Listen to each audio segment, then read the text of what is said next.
All right. Welcome to the Smoke and Mirrors podcast, your destination for the latest in movie news and reviews. We are your hosts, Rob, Dave, and Triz.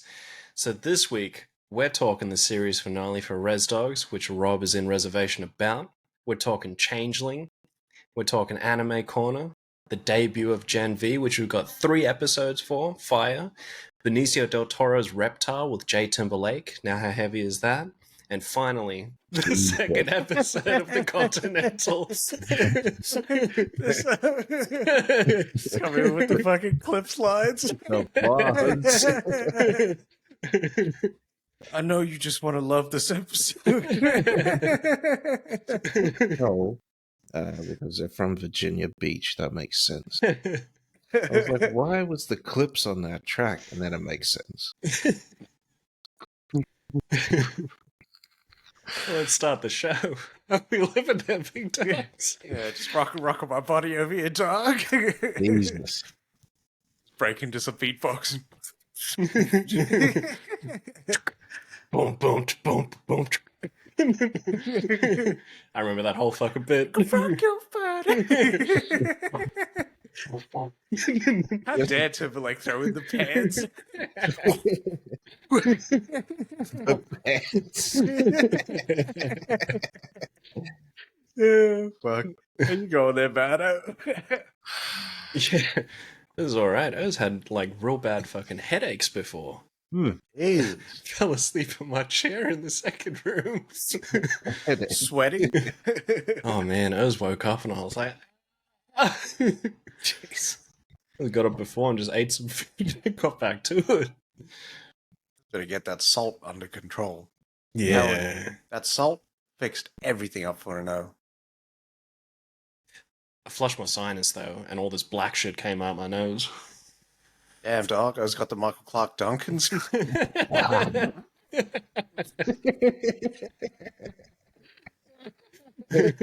Oh, fuck. Just needs to turn their what's Yeah. the place? Yeah. There we go.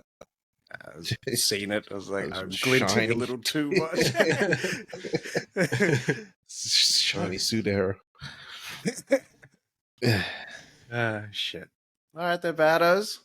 Let's kick it off with the old Changeling there, episode 6. This one was a solid episode. This time, so they showed the flip side of what happened the night that Emma disappeared. So Emma, Apollo's wife, who killed their son. Right? So she ends up disappearing into New York, gets on a boat with Cal's instructions, and goes to the island that Apollo's on currently in the timeline. Right? So that's where she disappeared. But in the meantime, she was like making trips to New York and sort of she was investigating where their actual child might have been whisked away to. So it was about her sort of finding what was left once she dispatched the changeling child. There was a twig left. And then she asked another lady, what was left when your child was gone? And she said there was a leaf. And so she finds out that it's from a maple leaf. Mm-hmm. And that maple leaves are like there's a whole bunch of them through New York City and Central Park and whatnot, because now she's looking for like a portal, an entrance to a forest. And she finds out about Little Norway, which is in New York. And that's like a little village that sort of, it was there when it was first settled, and then now it's called something else. But there's a huge collection of maple trees around that area. But this episode was also about expanding the underground world that supports these witches. There's like the mole men, essentially. And they're like the underground dwellers that live in the unused railway system and whatnot. So they got connections throughout all of New York. So that's how she's able to sort of move and not be seen. And you also see that she was actually in Apollo's, in the library when Apollo sort of rushed in there and bomb rushed the place looking for answers. It's pretty interesting. But at the end of the episode, she sets out. She's like, "Nah, I know where I'm going," and she goes to she's gonna go check out the little Norway place. But when she's leaving, she's like glowing like this blue aura sort of thing. So I don't know if she's achieved a level of witchcraft already that she's gonna need. So the next episode, I'm assuming Apollo's gonna pick up on her breadcrumbs and then follow her in, which is pretty cool. That is pretty good. Because I was waiting for how they were going to transition from like a real world setting to how would they show fairies. Yeah. You know what I mean? What would the fairy world kind of look like, and would it be fantastical and whatnot? So I'm waiting for this next episode because it's wrapping up now. Like after this, it's down to the last 2 or 4. I think we said it's 10. I'm probably wrong. Is it 10? I think you said 10. But maybe it's 8. I with did see 8 when I looked it up, but sometimes Apple adds like more episodes. Yeah. Ball washing bastards. 8 episodes, yeah. Okay, well these are the last 2 covered up. Yeah. With how grounded like the show is, I wouldn't be surprised if it's very Hellboy 2-esque with how they present not exactly that they're in plain sight, but more so when they go through that portal, it'll be that sort of presentation for them. Yeah, and they're not like sort of light and beautiful and whatnot. They're actually sort of more ogreish. Yeah. In nature, like Hellboy is, like more sort of lived in. Yeah, man, that was excited. Yeah, This shit is ramping up now. Yeah, it's been pretty good. Like they've been easy watch episodes. It hasn't been too heavy or whatnot. It always sticks with one character. It doesn't sort of move you around from different perspectives too much. Yeah, and it's pretty easy to follow. So it's like it hasn't been a medicine show where it was just being like Yellow Jackets was. Oh god! Like another spoonful this week, like spoonful of shit. Sometimes the Yellow Jackets that last season, they just give you nothing. This is a nothing episode. Okay, Yeah. Nothing episode. Of course. More How like stupid of me to rock up. To want some development in the show, you know. Where's the stakes? Fucking fool me twice, I guess. Fooled me fucking 8 times. That seems. Yeah, I think it was about 2 episodes of that series, that season. That was great. Yeah. Terrible. More like Mellow Jackets. Fucking badly. All right. Moving into that anime corner, so we'll start with Jujutsu, because this shit is ramping up now. So in the previous episode, Gojo, he's gone in and he's fighting these 3 demon guys. So he's fighting guy where I said he had the tip of the penis, the volcano. Yeah. And he's fighting Patchwork guy, which is Mahito, who fought the massive Mechamaru. Then he's fighting this other guy. They just don't give him a name, and he just looks like just a real regular guy. Like he just looks like a sorcerer. Yeah, but he can like throw blades, something like Kung Fu Hustle with those guys on the guitar like that. Yeah. And so this episode starts, and it's just Gojo, and he's fucking like puffed out, and it's like pans down from his face because he's like taken off his bandana thing that covers his eyes, and he's covered in fucking blood, and he's holding these 2 demons' heads. And then it cuts back to like just prior to that. And so Gito's once again, like they give you a refresher on the caveats that they have for fighting Gojo, where it's like, we got to put him in a crowded place so he can't use any of his powers because he'll kill everyone. And they're just like, all right, cool. So now, because they're in the subway, you see this train rock up because all the people are on the platform there. And they're like, oh, sweet, we got a train, we can get out. The door's fucking open. And there's all these transfigured humans that are like half demon, half human that are just walking out of this fucking train. And Gojo sees it and he's like, all right, cool. And everyone's just like, he's not going to do anything. Like, he knows exactly what he's going to do. He's going to kill people. And you see Gojo, and he's just like, all right. So he basically explains that he's going to save more than he kills right now. And so he activates his fucking domain, Chappelle. That's all I heard.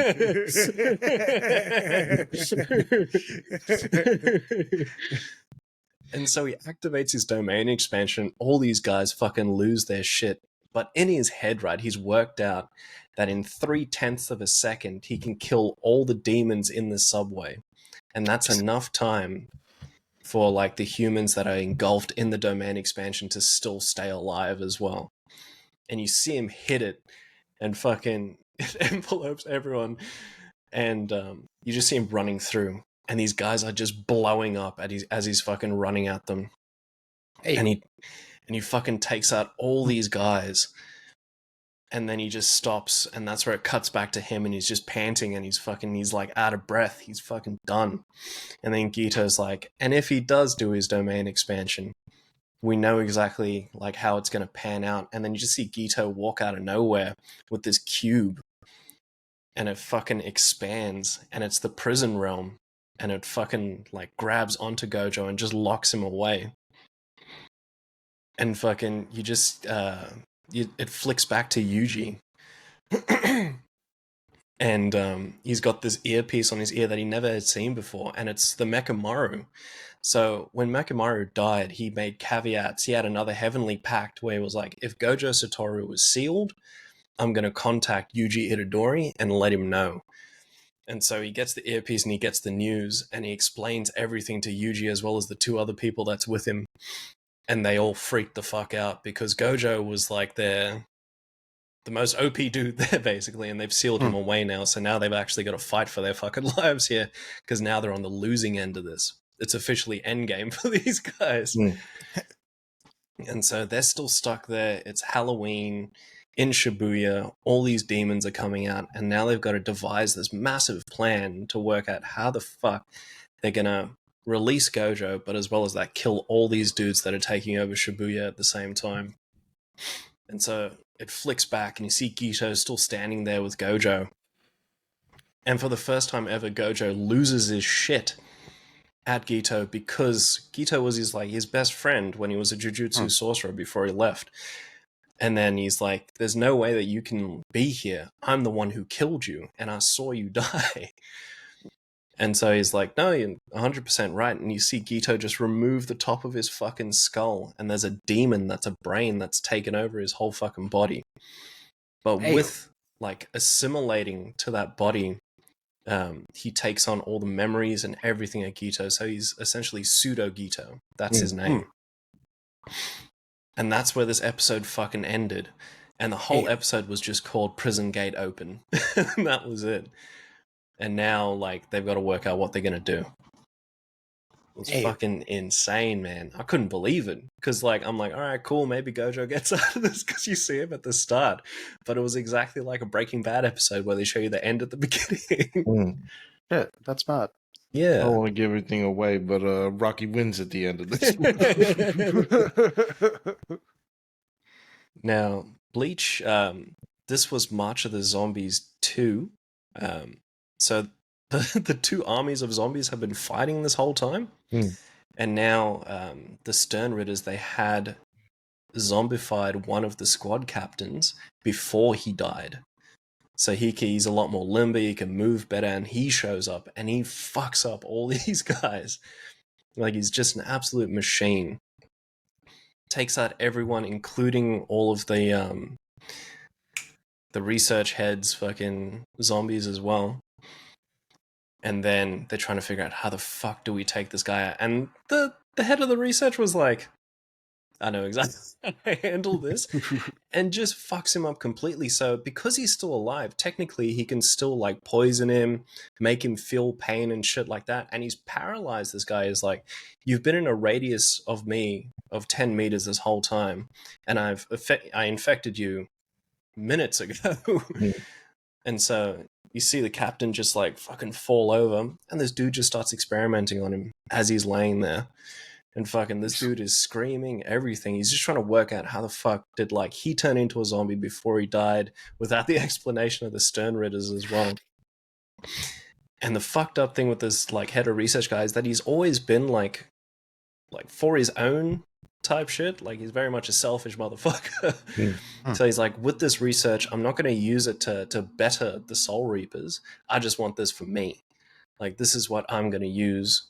So like as a failsafe as well, because my pursuit of knowledge outweighs any like need I have or duty that I have to Soul Reapers. And you're like, oh shit, is this guy going to turn evil? But then I don't know, this kind of episode kind of falls off after that, and it's just a lot of explanation as well, because it flicks back to Ichigo, and he's still in that cannon where he's going to get shot off back to the Soul City. Fast transportation, I know. Cannon. And like they do all these explanations about what we're going to do when we get there, the Stern Ritters, as well as always fuck up this guy's name, Iwak. I'm going to say Iwak. Yahuwak. There we go. Yeah. Guy's name is just so confusing. He's already at the fucking Soul City, and they're like, all right, cool. So we need to devise a plan before we get in there because he's the strongest guy, and we've got to make sure that we overcome.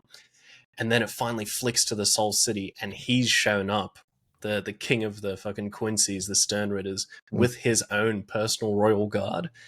And they're there. And you see Squad Zero. So Squad Zero looks after all of Soul City. They're not like a regular Soul Reaper. They don't go downstairs. They stay here. And they are like the best of the fucking best as well. And the First Lady shows up, and she's got like the Soul City's Royal Guard, and they come through.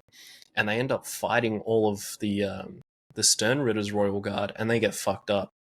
And then this lady shows up, and she's still talking shit the whole time as well. She's like, you are nothing. You are meaningless. This is a dull effort. And then she gets fucking killed, right? But then you see like the background, it all comes down. And they weren't in the fucking Soul City at all. They got fucking bamboozled, and this lady's still alive as well. And you see all of really Squad. said bamboozled. You got it. And you see all of Squad Zero show up, and they just fuck these dudes up.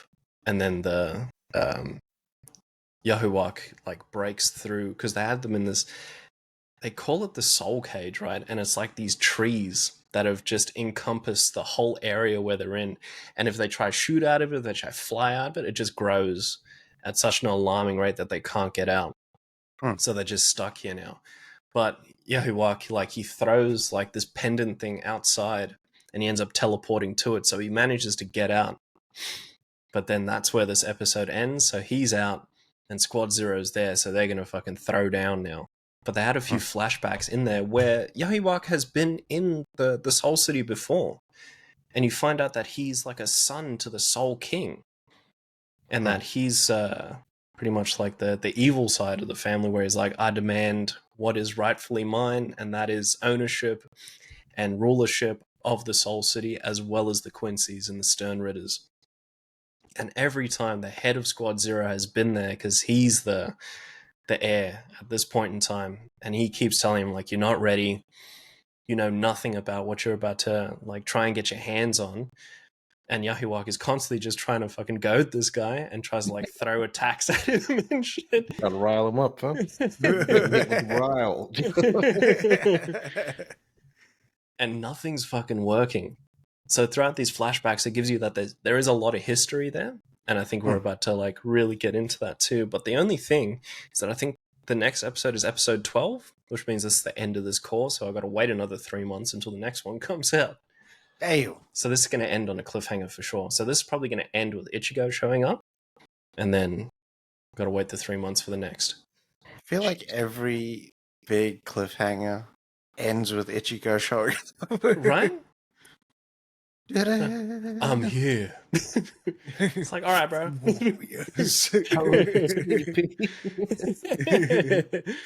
But yeah, that was it for Bleach. It was a bit of a boring episode, very confusing at times, but it was okay.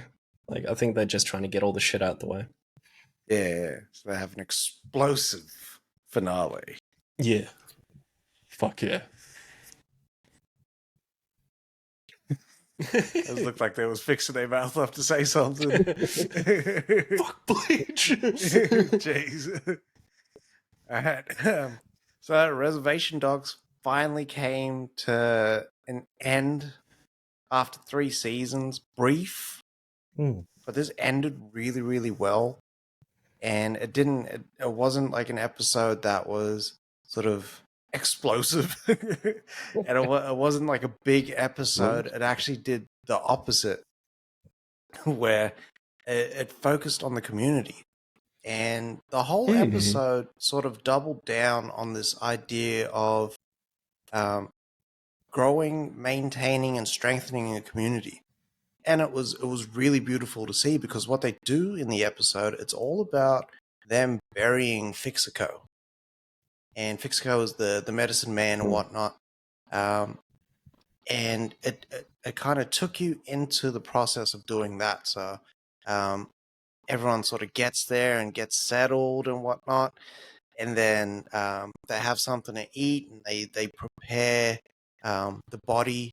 They have a ceremony. They say a couple of things. Everyone gets a chance to visit the casket as well and leave a gift, or in some cases take a gift.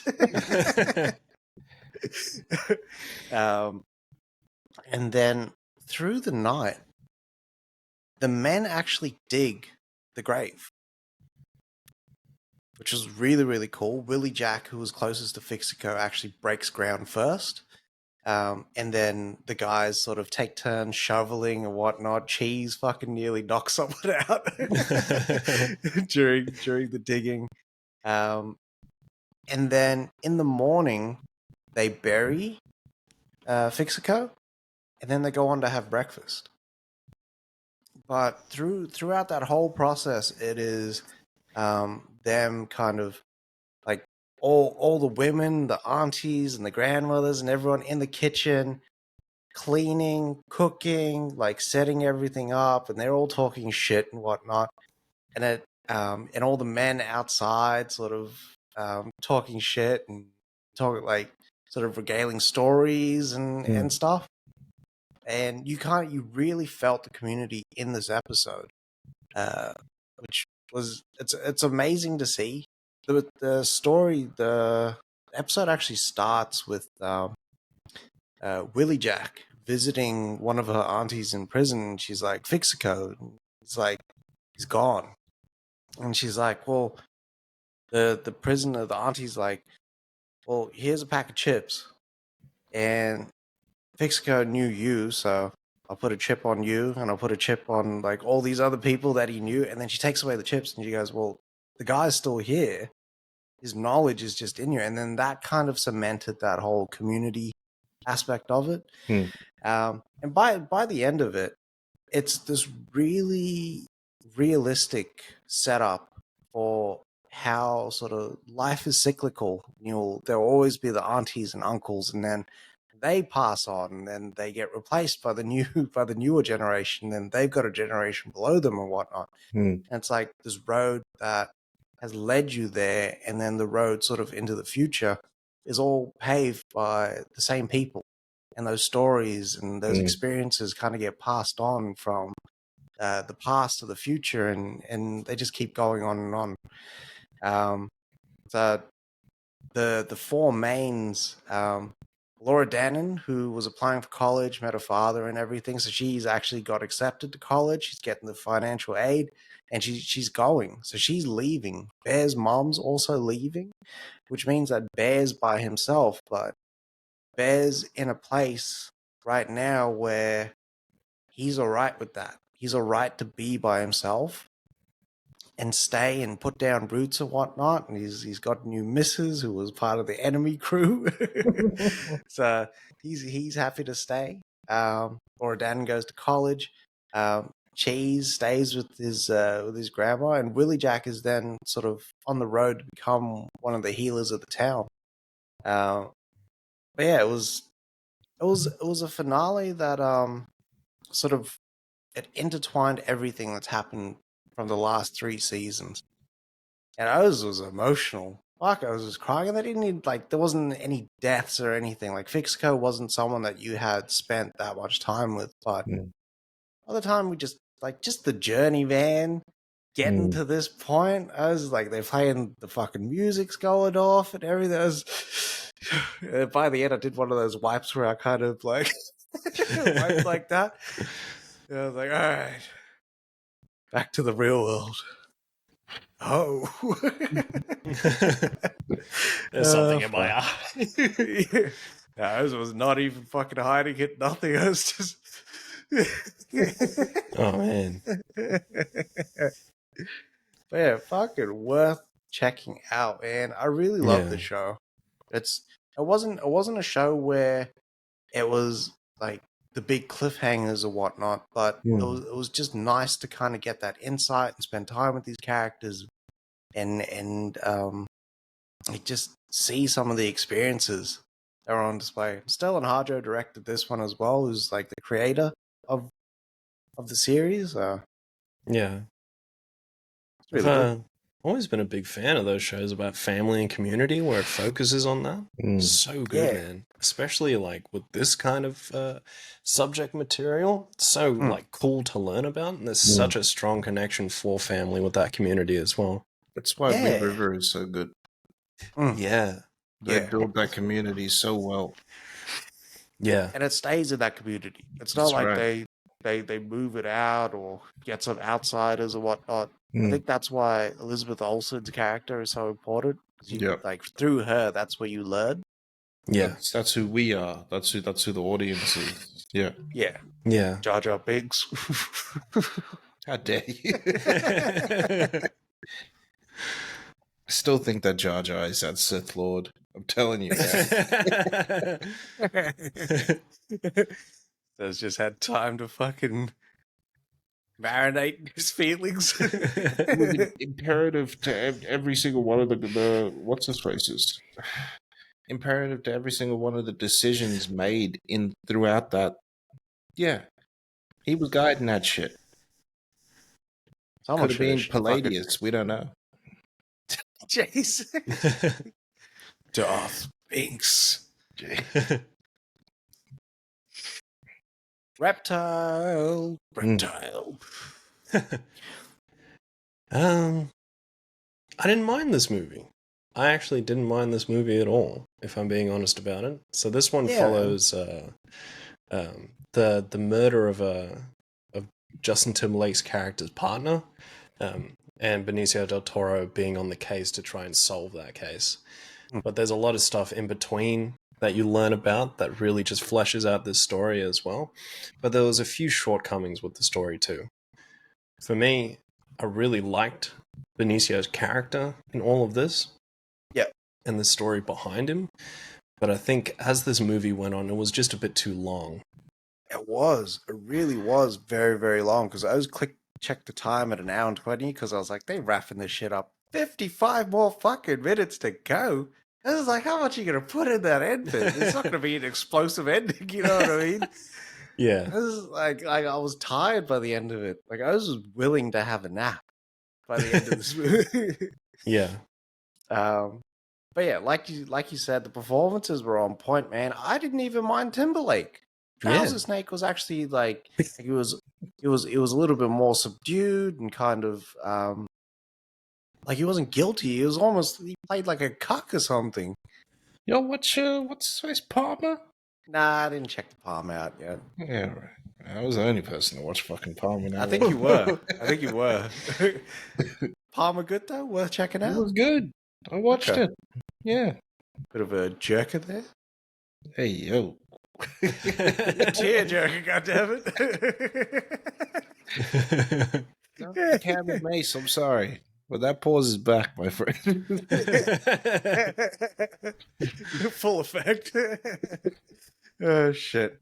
Yeah, I liked the movie for the most part. I did think it lingered a bit too long and sort of, it had a lot of beats. Yeah. Like they did a fuckload of actual investigating in this. Yeah. You know what I mean? They went to a lot of locations. They interviewed a lot of people. They they kind of closed off threads and whatnot. There was twists, there was fucking turds, and I was just kind of exhausted by that hour 20 mark. But then I found that, okay, like at the hour 20 mark, and then things start coming together as to who it's probably going to be. And then in the last 5 minutes, they fucking rushed to the end. Yeah. They sprint. They were like in a power walk competition, and they just see the finish line. They just went for it. Yeah. I always see that lady walking. Yeah. Easy, It's mate. like continuous motion. Like she's a fucking marionette. Yeah. Salsa dancing and shit. Another thing with this movie, though, was that because of the twist in this film, this movie changes subject, and it's a bit too jarring, and it doesn't feel natural enough, and that's why I feel like the length of this movie pause is a bit too long as well. Yeah. They do kind of, you've seen this story before where it's almost like a big old conspiracy. Like it felt like they tried to do a little bit of Copland. Yeah. And like throw a procedural around it as well. Yeah. And then kind of have the like the sordid past. Like Benicio is there in that town because he was in Philly and his partner was doing some shit and he ratted him out, and like all the cops just abused them. So they had to get the fuck out of there. Otherwise they couldn't live their life like that. Mm-hmm. So yeah. So then they're there. Wherever there is. I didn't catch the name of the town. Scarborough. I don't know where that is. You know, it's in the sticks. Yeah, I think it's down south, if I'm being honest. I think it's out that way. It's probably close to the Bible Belt. But Scarborough. There's a Scarborough in New York. There's a Scarborough. It felt like Florida. Yeah. Like either Florida or the Ozarks or something like that, near there, because they were near water, coastal almost. Yeah. So, like when I just searched it said Maine Justice. Okay, yeah, that makes sense. East Coast then. Yeah. But yeah, all the performances are really good in this movie. I thought some of the shots in this movie were really good as well. Man, some of the script in this movie was fucking great too. There's a scene where Benicio's threatening this guy for trying to sleep with Alicia Silverstone, and the way he handles it is fucking perfect. Because he doesn't threaten the guy outright. All he just says is, "Don't let me fucking catch you, man." Aren't you fucking cute? It's the fucking greatest shit. But you know, they didn't go anywhere with that. I thought she was already fucking that guy. Yeah. And then I was like, something's gonna happen in the end there with you. But nah, nothing eventuated. Alicia Silverstone, like, she's kind of getting that cougar. She's got that cougar status in the film. Not bad. You know what I mean? But for some reason, she doesn't do anything in the movie. There's no reason for like that role to be Alicia Silverstone. Yeah. And she does well in the movie, but besides the potential affair, the only connective tissue is that it's her uncle that got him the job working for Maine PD. That's it. It could have been any other actress. Yeah.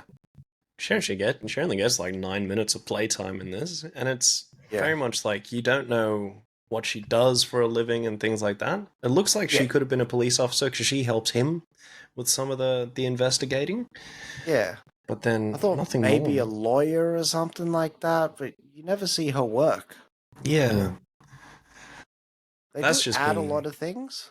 They do add a lot of things in terms of making Benicio's character Tommy more multifaceted by, like, you know, adding all the curricular activities that he's into, and him remodeling his kitchen and whatnot.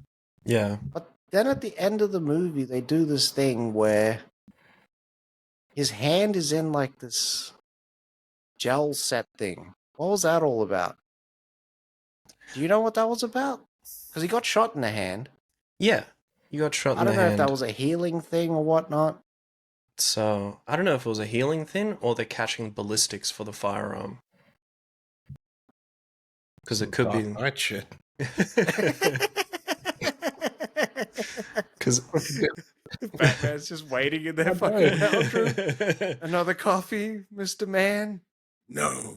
Mr. Man. But yeah, I think it was just to get the shape of the gunshot and things like that. That would have been rough though, man. Getting shot in the hand. Mm. But yeah, Benicio is so fucking. yeah, he was I wish fucking great for this. I wish that they gave him like a detective show. Like he'd be great in a True Detective. Yeah, I reckon that's on the cards. I hope so, man. yeah, He's so cool. He can be very particular. He's got a look, and he's the one that carries it throughout the whole movie. And it looks like they shot a lot of fucking scenes. Like I was saying, with like there's a lot of beats in this. He's in almost all of them. Mm. There's always working in this movie. yeah, Should do a what's his face, a True Detective in Albuquerque or somewhere like that, New Mexico, Yeah, somewhere around there. Yeah, yeah. I'd Fuck, that'd be cool. But yeah, be down for that. but yeah, overall, this was an alright movie. I would watch this movie again. If I'm on one of those days where I just feel like getting into my detective bag with like the long-winded fucking detective format. Yeah, yeah. no, I'm I throwing on what's his face, Go with Dragon Tattoo if I'm in that bag. Oh, true. But actually, now that you mention, on a scale of Copland to Pretty Little Things, this leans more towards Pretty Little Things in terms of success and like keeping you engaged for this whole movie. yeah, it does keep you Everybody fucking engaged. with It's just Copland. I gotta tell you, right now, it's maybe the greatest movie that James Mangold created. Like he Right. directed. It's the best movie he's directed, hands Yeah. down. Mangold was odd one with that one. I 100%. gotta rewatch Copland though, because I was knows it was good, but I was too young to really give a fuck about the nuance. I watched that movie like 3-4 times now. It's a eater. Copland's a eater, dog. Nice It little eats up eater your there, time huh? too. Fuck. Yeah, I liked this movie. I probably wouldn't watch it again only because of how exhaustive it is and how like there's just better procedural movies out there. But I appreciated what was sort of there, and the Benicio performance is just unmatched, man. Yeah. Fucking hell, it just blows every O out the fucking water, Fucking really. earth. Every scene just eats it up. Yeah, Pause. yeah. All right, Yeah. Gen V. Mm. I just liked it. I just liked Gen V. I did. Yeah. I enjoyed it. It there is sort of for me. There's just it's the boys without the boys. Yeah. Yeah, it's the boys without I want to say jet setting, but being able to move around the city. It's the boys sort of contained to one location. Yeah. Where everyone's a fucking super. Yeah. Yeah. It's the boys in the hood. Yeah. And look, I'm in the show. I'm looking for some interesting shit. Like I'm looking for, like, yes, they kind of show that these kids are kind of fucked up. You'd have to be growing up as soup and also live with the fact that your parents thought you could be something more special and injected you with shit that completely changed your Just fucking drugged DNA. you. Yeah. Exactly, yeah. But also like they're living with things that become their powers, Mm. like self-harm, purging, depression, guilt, all those things, like, and end up being these people's powers, whatnot. So I'm looking for how does a superhero go to the seven or make it to the big leagues and lose their moral compass? Because that's what it seems like you have to do in order to join like the big leagues. Yep. So Unless you're Starlight. yeah. But even her, like she turned a blind eye to some shit. Oh yeah. Know what I mean? She was kind of helping him. Yeah. Then turned ally. Know what I mean? Do you shoot Starlight? Or do you applaud her? You cancel Starlight? What do you applaud? Yeah, not bad, the performances so far. Looks like there's actually a budget in this. It's the boys, so of course in the first episode there's a big old cock just swinging out there. Big old balls. It's like Yep. very long shots. I just thought I was watching Spartacus again. Yeah, that was rough, man. Fuck, that was Yeah. weird. Yeah. It's a lot of dick in there. Even texturally on that head, they fucking got it down to the minute details. Yeah. It was Like, and you wild. kind of think, how did they actually do this in real life? Was it like a big old, like, just silhouette green screen cock there? You know what I mean? She was just like sliding up on it. Like, what was the sort of go? Because they, like, I swear, they photo mapped someone's dingus onto that. I think that was real, Doug. That is fucking wild. Can't be real, fellas, because then we're in porn territory.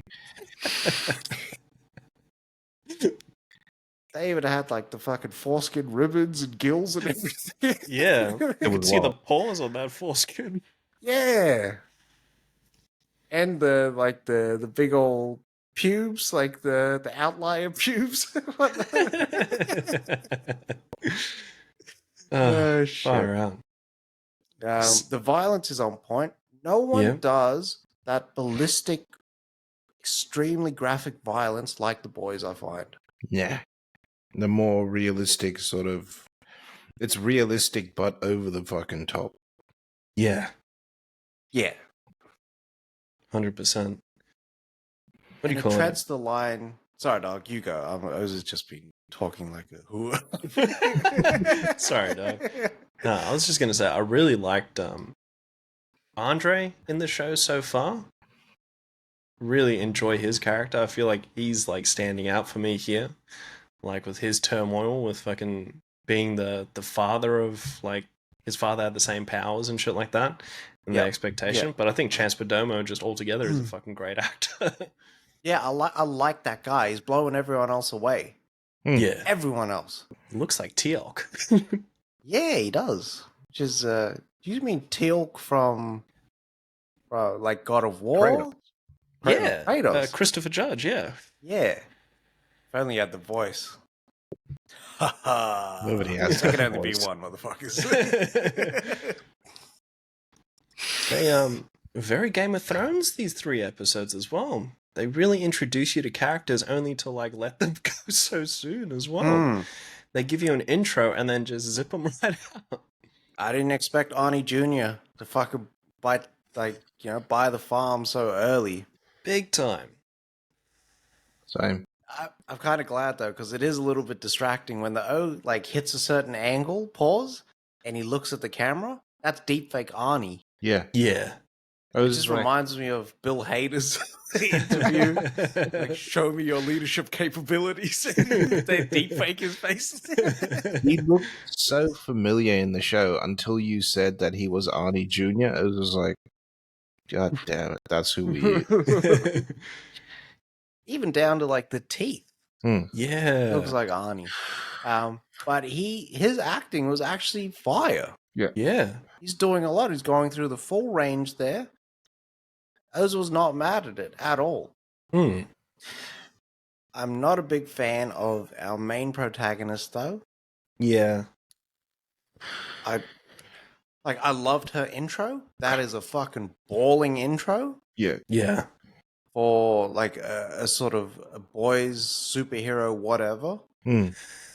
But I'm not in with her character. I didn't like the just leave me alone. I'm just here to do do the work and whatnot. And then she wants to be part of the club.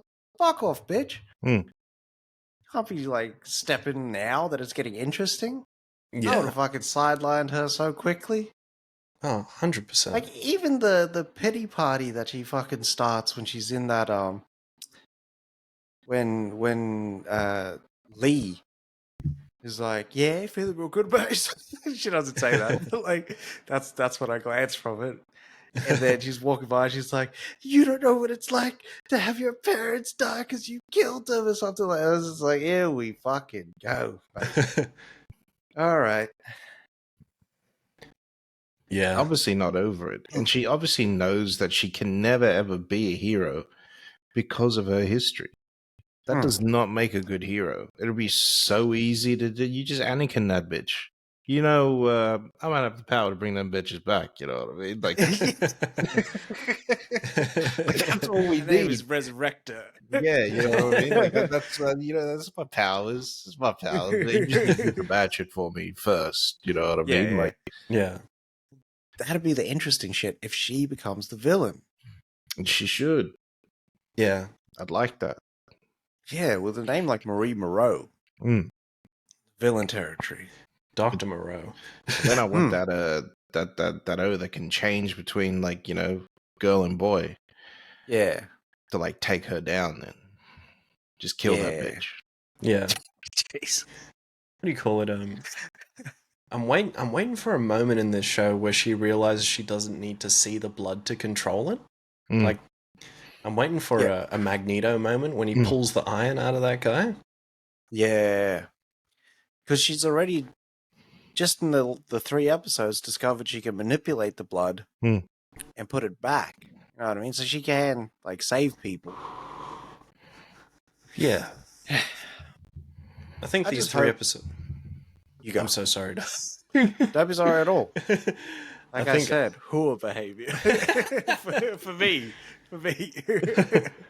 I think in these 3 episodes we got a good like a good rundown, and I will continue watching after this. I don't know how many episodes are meant to be in this season as well. I don't know if it's 8 as well.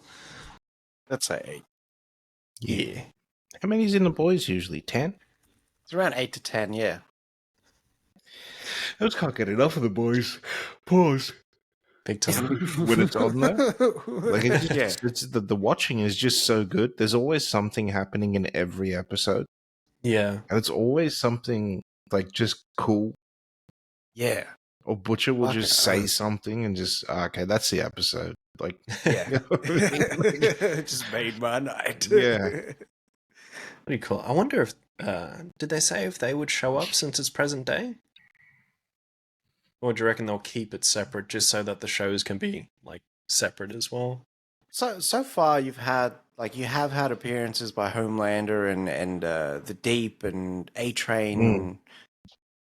Like it starts off with them, so maybe they'll show up. I'm pretty sure one of them is getting into the 7 by the end of the season, and Homelander will show up, And even kill if it's that just to person. kill that person. Yeah. 100%.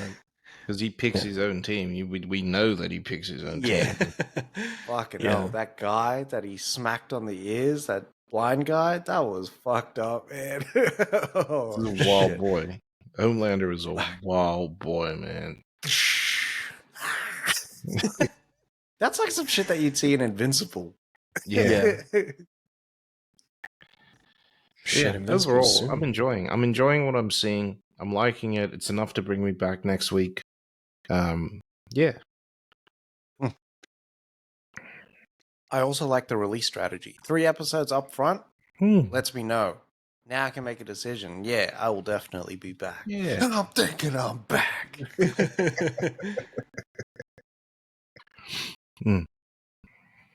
All right. Continental, episode 2. This episode was just a whole lot of setup. That's all it was. The whole episode. It wasn't Yeah. too much action. We got a nice little scene with Sharon and what's his face? All back? Yeah. What's his name? What's his actual Gibson? name? Gibson. Yeah. There's nice little scenes there. What's his face? We get to see Winston putting together his team. What I'm not getting though is if Cormac don't leave the Continental and they kill him on Continental grounds, they are subject to be excommunicado. Mm. So they would have to die as well. Yeah. So how do you? The plan is currently to kill him on Continental grounds. Yeah. So I think that they're just gonna let it slide because he killed that dude playing the violin or the cello. Cello. Because that lady, because remember they get the word and it's like Cormac's killed on Continental grounds, and she's like, keep it silent. So I reckon like they're setting it up so that um, if he does get killed on Continental grounds, technically he was excommunicado. Right. Killed the fucking cellist? Dickhead. Oh That yeah. was a cool scene though. Yeah, he beat that motherfucker to death though. Like it was Damn, I think that's where I fell asleep. Yeah. Right before that. Really? You only got like 8 minutes left of that episode. Okay, then I didn't know. It was an hour before.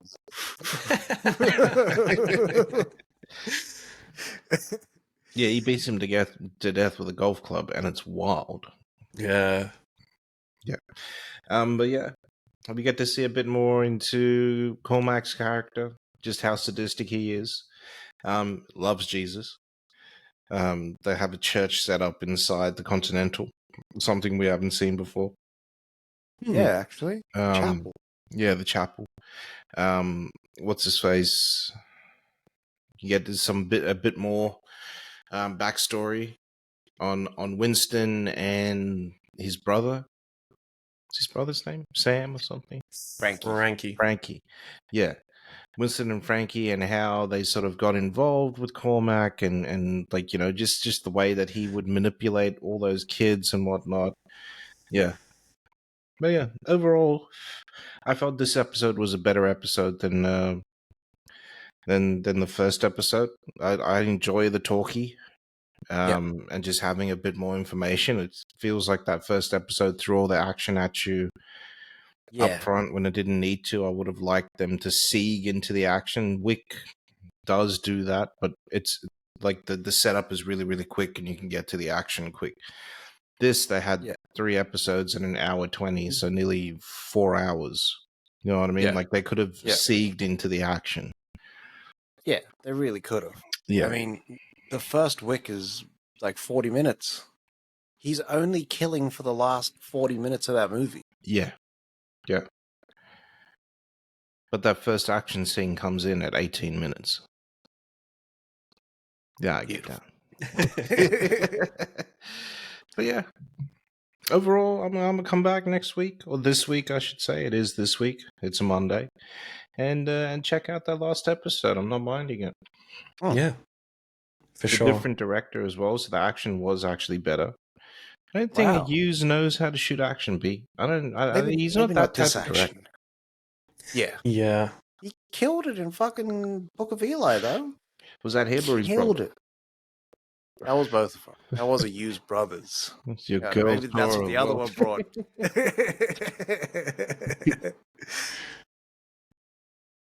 Yeah. Yeah. Overall, I enjoyed this episode. I weirdly enough, at the end of this episode, I was like, kind of want more to. Yeah, I wanted a bit. Okay. I was like, is this gonna end now? So I was looking. I was like, shit. There's like 5 minutes of credits for this episode. I'm like scanning through to see if there's like a little teaser or something. For some reason, Amazon enjoys showing the teaser trailer just straight away. I know. Within 2 seconds. Well, you don't need to sell me. I've watched the second episode. I'm not coming back for the third one, mate. Yeah. Jesus. That was like a good old time. Oz will meet y'all at the summit next week. Yeah. All right. That is a wrap. Very good there, Vados. All right. Follow us on all social media. Instagram, Facebook, Twitter, TikTok, Threads, YouTube. Give us a like and a follow and a subscribe and all that good juicy stuff so we can get that content, get in more spaces and bring it back to you. Pause. Sounded quite filthy. We'll be back on Thursday with our thoughts on Exorcist Believer.